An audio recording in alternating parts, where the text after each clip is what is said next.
إن الحمد لله نحمده ونستعينه ونستغفره ونعوذ بالله من شرور أنفسنا ومن سيئات أعمالنا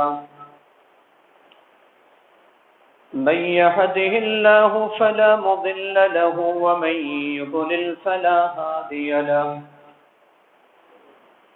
وأشهد أن لا إله إلا الله وحده لا شريك له وأشهد أن محمدا عبده ورسوله يا أيها الذين آمنوا اتقوا الله حق تقاته ولا تموتن إلا وأنتم مسلمون يا أيها الناس اتقوا ربكم الذي خلقكم من نفس واحدة وخلق منها زوجها وبث منهما رجالا كثيرا ونساء واتقوا الله الذي تساءلون به والأرحام إن الله كان عليكم رقيبا يا أيها الذين آمنوا اتقوا الله وقولوا قولا سديدا يصلح لكم أعمالكم ويغفر لكم ذنوبكم ومن يطع الله ورسوله فقد فاز فوزا عظيما أما بعد فإن خير الحديث كتاب الله وخير الهدي هدي محمد صلى الله عليه وسلم وشر الأمور محدثاتها وكل محدثة بدعة وكل بدعة ضلالة وكل ضلالة في النار أعوذ بالله من الشيطان الرجيم بسم الله الرحمن الرحيم قل هل يستوي الذين يعلمون والذين لا يعلمون وقال النبي صلى الله عليه وسلم من يرد الله به خيرا يفقهه في الدين رواه البخاري رب اشرح لي صدري ويسر لي أمري واحلل عقدة من لساني يفقهوا قولي اللهم رب زدني علما آمين. معزز حاضرین جمع، بزرگوں، عزیز ساتھیوں، پیارے بچوں اور پردہ نشین خواتین اسلامی ماں اور بہنوں،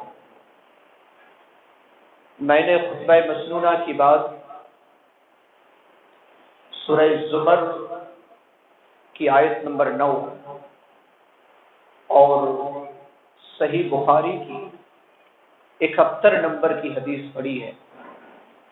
اس مناسبت سے آج کے جمعہ خطبہ کا عنوان ہوگا عصر حاضر میں دینی علم حاصل کرنا کیوں ضروری ہے، یعنی موجودہ دور میں قرآن اور حدیث کا علم حاصل کرنا کیوں ضروری ہے۔ آج انشاءاللہ اسی سوال کو مد نظر رکھتے ہوئے اس کا جواب تلاش کرنے کی کوشش کریں گے۔ انشاءاللہ اس کے بہت سارے نقطے ہیں، لیکن میں اختصار کے ساتھ 5 نقطوں پر گفتگو کروں گا اور اس سوال کا جواب تلاشنے کی کوشش کروں گا کہ موجودہ دور میں، عصر حاضر میں، اس حال میں، اس وقت قرآن اور حدیث کا علم حاصل کرنا کیوں ضروری ہے۔ تو اس سوال کا سب سے پہلا جواب یہ ہے کہ اللہ تبارک و تعالی نے ہمیں اس بات کا حکم دیا ہے۔ قرآن مقدس جو ہمارے لیے ہماری زندگی گزارنے کا ایک بہترین دستور حیات ہے، جو قرآن 114 سورتوں پر مشتمل ہے، جو قرآن 30 پاروں پر مشتمل ہے، جس قرآن کے اندر ہزاروں آیتیں ہیں، جس قرآن کے اندر تقریباً 78,000 الفاظ ہیں، تقریباً جس قرآن کے اندر 78,000 الفاظ ہے، اللہ تبارک و تعالی نے 78,000 الفاظ میں سب سے پہلا لفظ جو اس امت کو حکم کے طور پر نازل کیا، جس لفظ کے ذریعے سے امام کائنات علیہ الصلوۃ والسلام کو نبی بنایا گیا، وہ کوئی اور لفظ نہیں تھا، وہ لفظ تھا اقرا پڑھو۔ تو گویا کہ اللہ تبارک و تعالیٰ نے حکم دیا ہے، ہزاروں احکام قرآن مقدس کے اندر ہے، نماز پڑھو، روزہ رکھو، حج کرو، زکوٰۃ ادا کرو، سچ بولو، حلال کمائی کھاؤ، جتنے بھی احکام ہیں، جتنے بھی حکم ہیں، ان تمام حکم میں اللہ تبارک و تعالیٰ نے سب سے پہلا حکم جو نازل فرمایا وہ ہے اقرا، پڑھو۔ اور کس کو پڑھو؟ بسم ربک الذی خلق، اپنے اس رب کے نام جس نے تمہیں پیدا کیا، جس نے پوری انسانیت کو بلکہ پوری مخلوقات کو وجود بخشا، اس رب کا نام پڑھنا۔ اسی لیے اللہ کے رسول صلی اللہ علیہ وسلم نے ارشاد فرمایا، صحیح الجامع کے اندر یہ حدیث موجود ہے، اللہ رب العالمین، اللہ کے رسول صلی اللہ علیہ وسلم نے فرمایا، طلب العلم فریضۃ علی کل مسلم، ہر مسلم کو جو اپنے آپ کو مسلم کہتا ہو، خواہ مرد ہو یا عورت، بچے ہو یا جوان، بزرگ ہو یا بہت ہی نہایت نوجوان، کوئی انسان اس علم سے دور نہیں بھاگ سکتا۔ طلب العلم فریضۃ علی کل مسلم۔ عمر بن خطاب رضی اللہ عنہ فرمایا کرتے تھے، تفقہوا قبل ان تصودوا، تفقہوا قبل ان تصودوا، تمہیں سرداری دیے جانے سے پہلے علم حاصل کر لو، تمہیں کوئی عہدہ ملے اس سے پہلے علم حاصل کر لو، تمہیں کوئی مقام اور مرتبہ ملے تم پہلے علم حاصل کر لو، کسی جماعت اور تنظیم کا تم صدر بننا چاہتے ہو، امیر بننا چاہتے ہو، اس سے پہلے علم حاصل کر لو۔ کون کہتے ہیں؟ خلیفہ ثانی سیدنا عمر بن خطاب رضی اللہ عنہ کہتے ہیں، تفقہوا قبل ان تصودوا۔ امام بخاری رحمہ اللہ فرماتے ہیں، انہوں نے آگے اور فرمایا، وبعد ان تصودوا، صرف سرداری ملنے سے پہلے نہیں، امیر بننے سے پہلے نہیں، کسی عہدے پر فائز ہونے سے پہلے نہیں، بلکہ عہدہ ملنے کے بعد بھی، صدر اور سرداری ملنے کے بعد بھی، کسی جماعت کا تم بڑے عہدے پر فائز ہو، وہ عہدہ ملنے کے بعد بھی تم علم سے دور نہیں بھاگ سکتے۔ کس نے کہا؟ امام بخاری رحمہ اللہ نے، اور سبب بتایا، وَقَدْ تَعَلَّمَ أَصْحَابُ النَّبِيِّ صلی اللہ علیہ وسلم فی کبر سنہم، کیونکہ نبی صلی اللہ علیہ وسلم کے صحابہ عمر درازی میں انہوں نے علم کو حاصل کیا۔ عمر درازی میں، آپ صحابہ کرام کی سیرت کو پڑھیں، پتہ چلے گا کہ کسی کی عمر 60 سال، کسی کی عمر 70 سال، کسی کی عمر 80 سال۔ سیدنا ابو بکر صدیق رضی اللہ عنہ کے والد محترم ابو قحافہ، اس کی عمر بہت زیادہ 80 سال سے اوپر۔ اسی طریقے سے بہت سارے صحابہ اکرام تھے جن کی عمر 50 اور 60 سال کے اوپر انہوں نے علم حاصل کیا۔ اس سے کیا پتہ چلتا ہے کہ علم سے، یہ علم اللہ رب العالمین کا حکم ہے اور ہمیں اسے حاصل کرنا ہے۔ اس میں عمر، اس میں زبان، اس میں کوئی عذر، کوئی مصروفیت اس میں آڑے نہیں آ سکتے، اور کوئی ہمارے سامنے عذر نہیں ہے۔ کتنا علم حاصل کرنا چاہیے؟ محدثین اکرام نے علم کو کہا ہے کہ کچھ علم جو فرض عین ہے، کچھ ایسے علم ہیں جو فرض کفایہ ہے۔ فرض عین کا مطلب کہ ہر آدمی کو جاننا ضروری ہے۔ فرض کفایہ کے مطلب کہ کچھ لوگوں کو جاننا ضروری ہے. فرض عین جس کا تعلق انسانی زندگی سے ہے، عبادات سے ہے. مثال کے طور پر ایک انسان کو جاننا چاہیے کہ اللہ کون ہے، عقیدہ کیا چیز ہے، توحید کیا ہے، سنت کیا ہے، بدعت کیا ہے، نماز کے طریقے کیا ہے، حج اور قربانی کے طریقے کیا ہے، روزے کے طریقے کیا ہے. ان مسائل کو جاننا ہر مسلمان پر فرض ہے، اسے فرض عین کہا گیا. لیکن افسوس کی بات یہ ہے کہ آج اکثر و بیشتر مسلمانوں کو اس کا علم نہیں ہے. کتنے لوگوں کو وضو کا صحیح طریقہ معلوم نہیں، وضو سے پہلے کون سی دعا پڑھنی چاہیے وہ نہیں معلوم، وضو کے بعد کون سی دعا پڑھنی چاہیے وہ نہیں معلوم، نماز کے اندر کتنی دعائیں ہیں اور کون کون سے رکن کس طریقے سے ہمیں ادا کرنا ہے یہ ہمیں نہیں معلوم. روزہ رکھتے روزے کے مسائل ہمیں نہیں معلوم، حج کرتے ہیں حج کے مسائل نہیں معلوم، زکوٰۃ ادا کرتے ہیں زکوٰۃ کے مسائل نہیں معلوم، جبکہ یہ فرض عین ہے. ہر انسان کو یہ جاننا ضروری ہے. کوئی بھی انسان اس سے معذور نہیں ہے اور یہ نہیں کہہ سکتا کہ میں نہیں جانتا. کتنے ایسے مسلمان ہیں جن کو قرآن تک پڑھنا نہیں آتا، جن کو عربی زبان میں قرآن تک پڑھنا نہیں آتا، نہ انہوں نے کبھی کوشش کی. دنیا کے معاملہ میں ہر معاملہ میں کوشش کرتے ہیں، جبکہ یہ فرض عین تھا، اس کو ہم نے ترک کر دیا. لہذا مسلمانوں یہ اللہ کا حکم ہے. فرض کفایہ جو دین کے بڑے بڑے مسائل ہیں جن میں اگر چند علماء سیکھ جائے تو یہ ان کے لیے کافی ہے. نمبر 2، عصر حاضر میں دین علم حاصل کرنا ضروری کیوں ہے؟ پہلا تو کیونکہ اللہ کا حکم ہے. دوسرا کہ دینی علم یہ زندگی ہماری زندگی کا مقصد ہی ہے. کیوں؟ اس کی وجہ یہ ہے کہ اللہ تبارک و تعالی نے ہمیں جو وجود بخشا ہے کس بنیاد پر کہ ہم اللہ کی عبادت کریں. وما خلقت الجن والانس الا ليعبدون. ہماری زندگی کا مقصد ہی ہے کہ ہم کیا کریں؟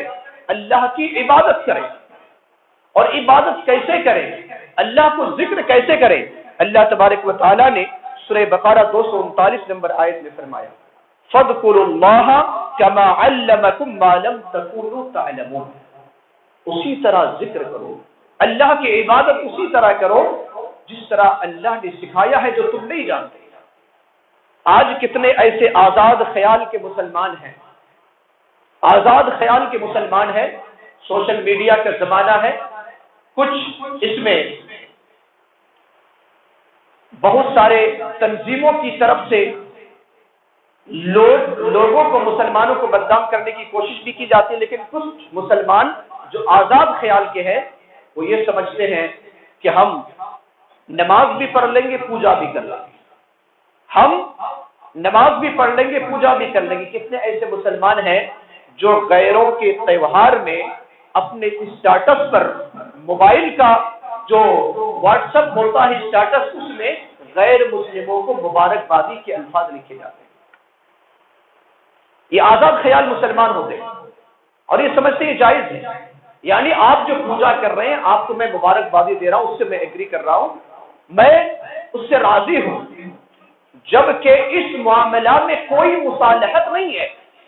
اللہ تبارک و تعالیٰ نے صاف لفظوں میں کہہ دیا کہ آپ کہہ دیجیے وَلَكُمْ دِينُكُمْ وَلِيَ دِينِ. تمہارے لیے تمہارا دین ہے، ہمارے لیے ہمارا دین ہے. اس دین میں کوئی مصالحت نہیں ہے.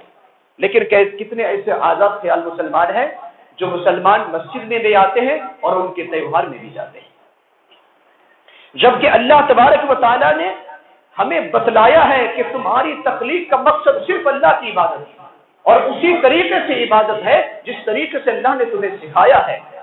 تم اپنی مرضی کے مطابق عبادت نہیں کر سکتے. تو گویا کہ ہماری جو زندگی کا مقصد ہے وہ اللہ رب العالمین کی عبادت ہے اور عبادت کا طریقہ صرف اور صرف دین علم ہی سے حاصل کیا جا سکتا ہے. لہذا اس کی طرف ہم خود توجہ دیں. تیسرا سبب کیا ہے؟ تیسرا سبب یہ ہے کہ جب علماء دین کا اس دنیا سے ان کی جب فوت ہو جائے گی تو لوگ جو اپنے حکمراں، مفتی یا مسئلہ پوچھنے کے لیے جس کے پاس جائیں گے وہ جاہل ہوں۔ اللہ کے رسول صلی اللہ علیہ وسلم کی صحیح بخاری کی حدیث ہے، 100 نمبر کی حدیث، جس کا ترجمہ ہے کہ اللہ تبارک و تعالی کسی بندہ سے علم کو اس کے سینے سے نہیں نکالتا، بلکہ اللہ تبارک و تعالی علماء کو وفات دیتا ہے، موت دیتا ہے۔ جو علم میں راسخ ہے، مضبوط علم والے ہیں، اللہ رب العالمین اسے اٹھا لیتا ہے وفات کے ذریعے سے۔ پھر لوگ عالم کی تلاش میں نکلتے ہیں، عالم نہیں ملتے، نہ ملنے کی وجہ سے اپنے جو بڑے لوگ ہوتے ہیں اور جاہل قسم کے لوگ ہوتے ہیں انہیں اپنا سردار بنا لیتے ہیں، رئیس بنا لیتے ہیں، مفتی بنا لیتے ہیں اور انہی سے سوال کرتے ہیں، خود گمراہ ہوتے ہیں اور دوسروں کو بھی گمراہ کرتے ہیں۔ لہذا ہماری ذمہ داری ہے مسلمانوں کہ ہم علم سے جڑے، کیونکہ علم سے جڑنا دراصل اپنے آپ کو اللہ رب العالمین کے حکم کی تابعداری کرنا ہے، اور علم سے جڑنا دراصل اپنے ایمان کی حفاظت کرنا ہے، کیونکہ موجودہ دور میں جو سب سے بڑا چیلنج ہے وہ ہے اپنے ایمان کی حفاظت کرنا۔ کتنے لوگ ہیں جو مرتد ہوتے ہیں، کتنے لوگ ہیں جو دین سے دوری اختیار کرتے ہیں، اس کا بنیادی جو سبب ہے وہ ہے علم دین سے دوری۔ اس کا چوتھا جواب یہ ہے کہ علم دین حاصل کرنے کے بے انتہا فضائل اور ثمرات ہیں۔ کتنے فضائل اور ثمرات ہیں؟ ان تمام فضائل اور ثمرات کو میں اختصار کے ساتھ بھی بیان نہیں کر سکتا، ان میں سے چند میں آپ کے سامنے بیان کرتا ہوں۔ اللہ تبارک و تعالی نے قرآن مقدس سورہ محمد آیت نمبر 19 میں ارشاد فرمایا، فَاعْلَمْ أَنَّهُ لَا إِلَٰهَ إِلَّا اللَّهُ، جان لو بے شک کہ اللہ کے سوا کوئی سچا معبود نہیں۔ تو یہاں پر اللہ رب العالمین نے علم کو معرفت الہی کا سبب بتایا اور کہا کہ اگر تم اللہ کو پہچاننا چاہتے ہو تو تم علم حاصل کرو۔ اسی لیے امام بخاری رحمہ اللہ اپنی صحیح کے اندر ایک باب نقل کرتے ہیں، باب العلم قبل القول والعمل، یعنی علم حاصل کرنا کچھ کہنے اور عمل کرنے سے پہلے۔ تو اگر کوئی دین علم سے جڑتا ہے تو وہ اپنے رب کو پہچانتا ہے۔ یہی وجہ ہے کہ آج دنیاوی علم سے جڑنے والے، چاند تک کو قدم رکھنے والے، فضاؤں میں سیر کرنے والے، سمندروں تک جانے والے، وہ اللہ تک رسائی نہیں کر پاتے۔ اس کی وجہ ہے کہ وہ دین علم سے دور ہے۔ اسی طریقے سے دوسری جو فضیلت ہے اور دوسرا جو ثمرہ ہے وہ یہ کہ اللہ تبارک و تعالی جس بندہ کے ساتھ خصوصی بھلائی کا ارادہ کرتا ہے اسے دین علم سے نوازتا ہے۔ اس کی دلیل صحیح بخاری 71 نمبر کی حدیث، آپ صلی اللہ علیہ وسلم نے فرمایا، من یرید اللہ بہ خیرا یفقہہ فی الدین، جسے اللہ بھلائی کا ارادہ کرتا ہے اسے خصوصی دین کی فہم اور دین کی سمجھ عطا کرتا ہے۔ لہذا اللہ رب العالمین کا اگر کوئی خاص بندہ بننا چاہتا ہے تو علم دین سے جڑنا ہے، کیونکہ اس کی فضیلت ہے۔ علم والے اور جاہل یہ دونوں برابر نہیں ہو سکتے، دونوں میں بڑا فرق ہے۔ سورہ زمر آیت نمبر 9 میں اللہ رب العالمین نے فرمایا، قل هل يستوي الذين يعلمون والذين لا يعلمون، اے نبی صلی اللہ علیہ وسلم آپ فرما دیجئے کہ کیا جاننے والے عالم اور نہ جاننے والے جاہل یہ دونوں برابر ہو سکتے؟ نہیں ہو سکتے۔ اسی طریقے سے ایک فضیلت یہ ہے کہ اللہ تبارک و تعالیٰ سے زیادہ ڈرنے والے کون ہیں؟ اللہ رب العالمین نے سند دی سورہ فاطر آیت نمبر 28 میں، انما یخشی اللہ من عباده العلماء، اللہ سے ڈرنے والے اللہ کے بندوں میں سے علماء ہیں جو جاننے والے ہیں۔ اور اللہ کے رسول صلی اللہ علیہ وسلم نے خاص دعا دی ہے اہل علم کے لیے۔ اللہ کے رسول صلی اللہ علیہ وسلم نے فرمایا، نظر اللہ عمرا سمع منا حدیثا فحفظه حتى يبلغه غیرہ، اللہ تعالیٰ اس اس آدمی کو خوش رکھے جس نے میری بات کو سنی اور سننے کے بعد اسے یاد رکھا اور دوسروں تک پہنچایا. اس بات کو یاد بھی کیا، دوسروں تک پہنچایا. یعنی صرف سننا نہیں، سننے کے بعد اسے یاد رکھنا، ذہن نشین کرنا، اور پھر نبی صلی اللہ علیہ وسلم کی اس بات کو دوسرے تک پہنچانا. اللہ کے رسول صلی اللہ علیہ وسلم نے فرمایا، دعا دی اور کہا کہ اللہ اس کے چہرے کو خوش رکھے. اسی لیے آپ ممکن ہے کہ جو علماء ہیں آپ ان کے چہرے پر اکثر مسکان دیکھیں گے. اس کے گھر میں کھانے کا نہیں ہے، فقر و فاقہ کی زندگی گزار رہا ہے، لیکن اس کے چہرے پر مسکان ہے. ایک ارب پتی خرب پتی کے چہرے پر وہ مسکان نہیں رہتا جو ایک عالم کے چہرے پر رہتا، کیونکہ نبی صلی اللہ علیہ وسلم کی دعا ہے. اسی طریقے سے اللہ کے رسول صلی اللہ علیہ وسلم نے بس دعا فرمائی. کس کے بارے میں؟ اپنی ذات کے بارے میں نہیں. آپ کو تکلیف پہنچائی گئی نہیں، لیکن جب کچھ لوگوں نے تقریباً 70 جلیل القدر صحابہ جو عالم دین تھے، جو حافظ قرآن تھے، جو دین کے جاننے والے تھے، مکر و فریب سے بیر معونہ میں انہیں لے جا کر کے شہید کر دیا. ان کے خلاف نبی صلی اللہ علیہ وسلم نے بد دعا کی. 1 مہینے تک اللہ کے رسول صلی اللہ علیہ وسلم نے ہر نماز میں بد دعا کی کہ، اور ان کے نام لے کر رال، زکوان، یہ سب جو قبیلے تھے جنہوں نے ان عالموں کو قتل کیا تھا، شہید کیا تھا، ان کے خلاف بد دعا کی. اس سے کیا پتہ چلتا ہے کہ اللہ کے رسول صلی اللہ علیہ وسلم کی بھی کتنی بڑی محبت تھی علماء سے. اسی طریقے سے اللہ کے رسول صلی اللہ علیہ وسلم نے کیا فرمایا کہ جو علماء ہوتے ہیں یہ وارثین انبیاء ہوتے ہیں.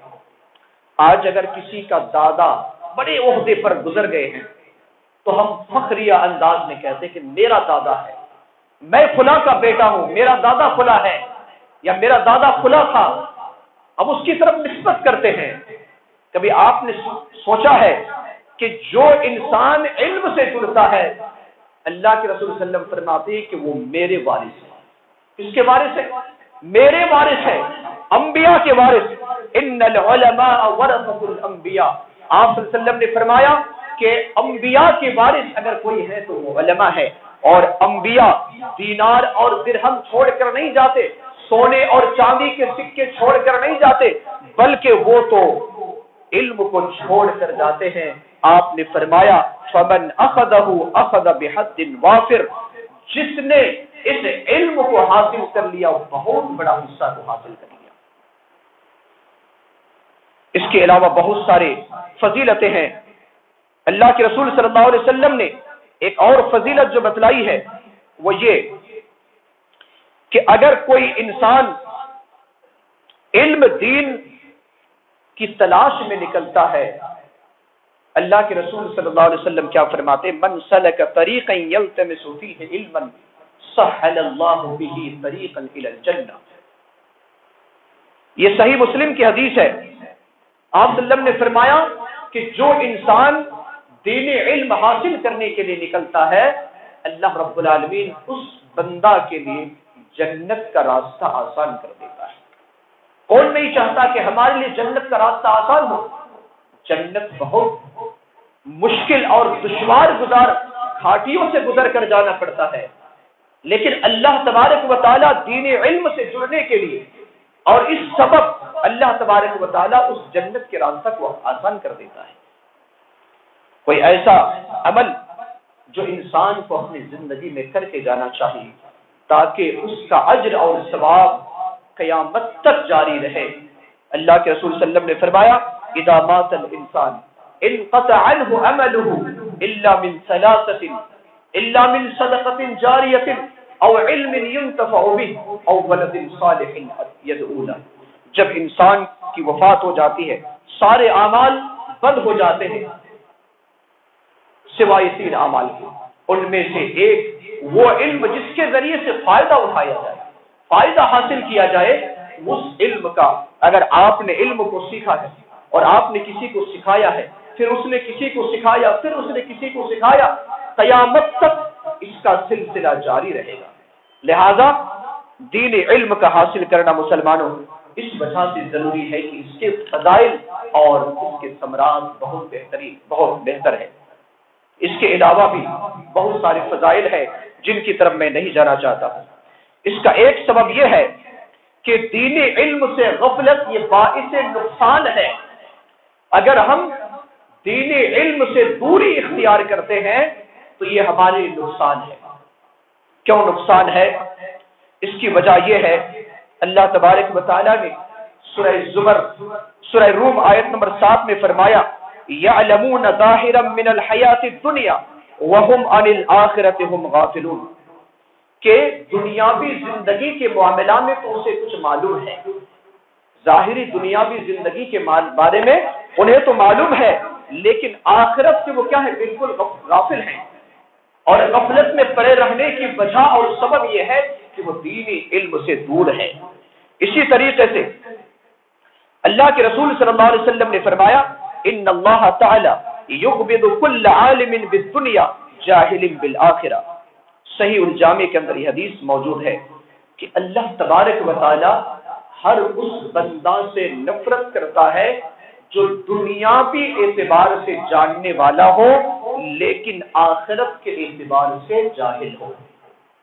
آج اگر ہر انسان سے پوچھا جائے کہ ہمارا ملک کا پی ایم کون ہے، آپ کے صوبے کا سی ایم کون ہے، اکثر لوگوں کو معلوم ہے، لیکن اگر کسی کو پوچھا جائے کہ اسلام کے بنیادی ارکان بتا دو، ایمان کے بنیادی ارکان بتاؤ، 90 یعنی 95 آدمی کو اس کا علم نہیں ہے۔ اصول ثلاثہ کیا ہے نہیں معلوم، قواعد اربع کس کو کہتے ہیں جو کہ ضروری علم ہے نہیں معلوم۔ یہ آج ہماری حالت ہے مسلمانوں۔ اللہ کے رسول صلی اللہ علیہ وسلم نے یہی فرمایا کہ ہر اس بندہ سے اللہ نفرت کرتا ہے، دشمنی رکھتا ہے جو دنیاوی علم کے بارے میں تو اسے معلوم ہے لیکن آخرت کے بارے وہ غافل ہے اور اس کے بارے میں کوشش بھی نہیں کرتا۔ لہذا مسلمانوں، اگر ہم چاہتے ہیں کہ ہم اللہ رب العالمین کے پیارے بنیں تو یقیناً ہمیں دین علم سے جڑنا ہے۔ اور دین علم سے غفلت یہ علامت قیامت میں سے بھی اللہ کے رسول صلی اللہ علیہ وسلم نے فرمایا۔ آپ صلی اللہ علیہ وسلم نے جہاں قیامت کی علامت کا ذکر کیا وہاں آپ نے یہ بھی فرمایا ان من اشراط الساعہ ان یرفع العلم ویکثر الجہل۔ قیامت کے علامت قیامت میں سے یہ ہے کہ علم کو اٹھا لیا جائے گا اور جہالت عام ہو جائے گی، جہالت عام ہو جائے گی، یہ اللہ کے رسول صلی اللہ علیہ وسلم نے فرمایا۔ آج ہم کہتے ہیں کہ لوگ پہلے زمانے میں ان پڑھ تھے، آج تعلیم یافتہ ہیں، لیکن اس کو شریعت نے علم نہیں کہا۔ جو علم اللہ سے دور کر دے، جو علم انسانیت سے دور کر دے، جو علم عبادت سے دور کر دے، جو علم اخلاق سے دور کر دے، جو علم حیا سے دور کر دے، جو علم شیطان کے قریب کر دے، یقیناً اس کو شریعت نے علم نہیں کہا ہے۔ لہذا مسلمانوں، تقریباً یہ 5 جوابات آپ کے سامنے بیان کیے گئے کہ ہمیں اس دور میں علم دین حاصل کرنا کیوں ضروری ہے۔ پہلا سبب میں نے بتایا یا پہلا جواب بتایا کہ یہ اللہ رب العالمین کا کیا ہے؟ حکم ہے۔ اللہ رب العالمین کا یہ حکم ہے، کیونکہ اللہ رب العالمین نے اس کا حکم دیا تھا کہ تم علم حاصل کرو۔ اسی طریقے سے دوسرا اس کا جواب یہ بتایا گیا کہ علم ہی زندگی کا مقصد سمجھاتا ہے، علم ہی ہماری زندگی کا مقصد سمجھاتا ہے۔ اسی طریقے سے تیسرا جواب یہ بتایا گیا کہ بہت سارے فضائل اور ثمرات اس علم میں ہے۔ اس کا ایک جواب یہ بتایا گیا یا دیا گیا کہ علم دین کی وجہ سے ایک انسان اگر غافل رہتا ہے تو اس کے لیے کیا ہے؟ یہ نقصان ہے۔ تو اس طریقے سے تقریباً 5 آپ کے سامنے جوابات بتائے گئے اور نہایت اختصار کے ساتھ اس کے علاوہ بھی چند جوابات ہیں لیکن وقت کی اجازت نہیں ہے۔ لہذا مسلمانوں، آپ سے میں یہی گزارش کروں گا کہ آپ خود علم سے جڑیں، درس قرآن میں جڑیں، درس حدیث میں جڑیں، جمعہ کے خطبات پہلے آنے کی کوشش کریں، بلکہ پہلے آئیں، یہ بھی ایک علم حاصل کرنے کا ذریعہ ہے۔ اپنے بچے کو دینی تعلیم سے جڑے۔ آج ہمارا حال یہ ہے کہ آج ہمارے بچے، ہمیں قرآن پڑھنا نہیں آتا، ہمارے بچے کو نہیں آتا، چند دنوں کے بعد جو ہماری نسل ہوگی وہ کہاں جائے گی؟ آپ خود اندازہ لگائیں۔ اور اس کا کہیں نہ کہیں ذمہ دار ہم ہی ہیں، کیونکہ کسی بھی چیز کو کامیابی کی منزل تک پہنچانے کے لیے ہمیں 100 سال تک ہمیں اس کے بارے میں فکر کرنے کی ضرورت پڑتی ہے۔ آج جو ہندوستان کے اندر مختلف فرقے جو اسلام کے خلاف مسلمانوں کو نقصان پہنچانے کی کوشش کرتے ہیں، یہ آج کی یہ کوشش نہیں ہے، یہ 100 سال پہلے کی کوشش ہے، اور ان کی کوشش یہ ہے کہ لوگوں کو مرتد بنا دیا جائے۔ ہمارے دل کے اندر جو ایمان ہے، یہ ایمان کو سلب کر لیا جائے، کھینچ لیا جائے، اور جتنے ہم کمزور ایمان ہیں، ہماری اولاد اور کمزور ایمان والی ہوگی، اس کی نسل اور کمزور ایمان والی ہوگی۔ لہذا مسلمانوں، ہم خود فکر کریں، اپنی اولاد کی فکر کریں، اور علم دین سے خود جڑے، اپنے اولاد کو بھی جوڑیں۔ اگر ہم ایسا نہیں کریں گے تو ہمیں اللہ کے پاس ضرور جواب دینا ہوگا۔ اللہ تبارک و تعالیٰ سے دعا ہے کہ اللہ تبارک و تعالیٰ ہم تمام لوگوں کو دین علم سے جڑنے کی توفیق عطا فرمائے، جہالت کا خاتمہ فرمائے۔ آمین وآخر دعوانا ان الحمد للہ رب العالمین۔ بارک اللہ لنا ولکم فی القرآن العظیم ونفعنا وإیاکم بالآیات والذکر الحکیم۔